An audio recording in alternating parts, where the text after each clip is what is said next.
Hai kabajamtoota daawwattoota chaanaala kiyyaa akkam jirtu nagaa fayyaa keessan. Har'a kan hin qabadhee isinii dhiyaadhee paaswordii kompiitaraa akkamitti akka bireek goonu yookaan akka itti cabsinu isin argisiisa jechaadha. Kanaaf jalqaba irratti wanti isin barbaachisu sooftiweera kombuut jedhamu daawunlood godhuu isin barbaachisa. Google irra seentanii www.kombut.com yoo jettan argachuu dandeessu. Sooftiweerichi kun akkuma argitan kana fakkaata jechaadha. Ekstiraaktii ta'eera kuni faayila hunda of keessatti waan hammatuufi as biratti illee gaayidii akkamitti akka itti fayyadamtan isin argisiisa jechaadha. Haala kamiin akkamitti filashii CD ta'ee wanta biraattis akka itti buutu gootan isin argisiisa. Siistamichi kun kan hojjetu sooftiweerichi kan hojjetu Windows 32 irratti hojjeta, XP irratti hojjeta, Windows 7 irratti hojjeta, Windows 8 akkasumallee Windows 10 irratti illee hojjeta jechaadha. Dhiifama 10 irratti hojjetu 88.1 Ultimate Professional akkuma as bira jirutti kanatti isaan kanneen irratti sirnaan hojjetaa jechaadha. So gaayidiilee haalatti fayyadamtan kanarraayis argachuu hin dandeessu jechuudha. So amma gara sooftiweerichaatti haa deemnu akkamitti akka buutu goonu. Jalqaba flash drive kenna kompiitara keenyatti suuqannaa jechaadha.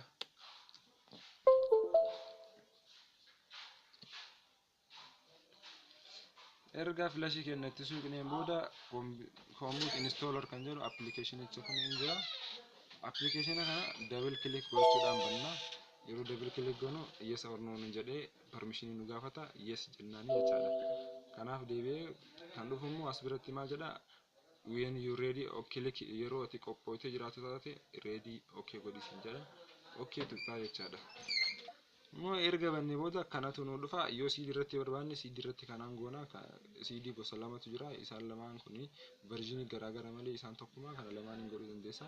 Amma install USB kan jedhu kanarratti tuquun dura deemnee USB kenna filannaa jechaadha. Flash drive kenna kan itti goonu. Erga isa filannee booda kun flash drive kenna as bira jira maqaan isaatis hin dhufa jechaadha. As biratti kiyya saand disk waan ta'eef keessanis akkasii filattanii achi booda install USB jettuuni. Erga install jettee booda yes jechuun qofa bakka. Prosesichi steepichi as biratti jalqabaa jechuudha haala kommaandiiti. Amma percentage 0 jedhee jira. Percentage 0 irraa jedhee haga 100 deemee lakkaa'aa jechaadha. Haala kanaan bakka. Kunoo all done kombuut was installed correctly sin jechaa jira. Steepiin kanuma deemtee amma garuu. So amma kompiitara keenya shut down goonaa jechaadha kan paaswordii qabu san.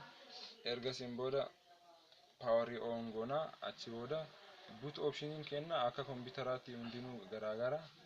Amma kanarratti F12 dha jedhaa jira. F12 kenna boot option dha isatti qonna. Achi booda kanneen keessaa hin filannaa kam akka ta'e kiyya amma USB flash waan ta'e flash irratti okay jedhaan jecha. Inni assemble hin dhufa. Current version fi old version jedhee dhufee jira. Kan filannoo current version filannaa jechaadha. No haala kanaan paaswordii keenya nu balleessaa jira jechuudha.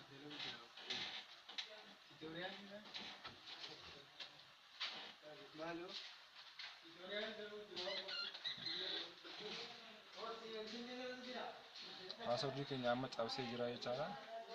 Banaa jira operating systemichi banuuf jira.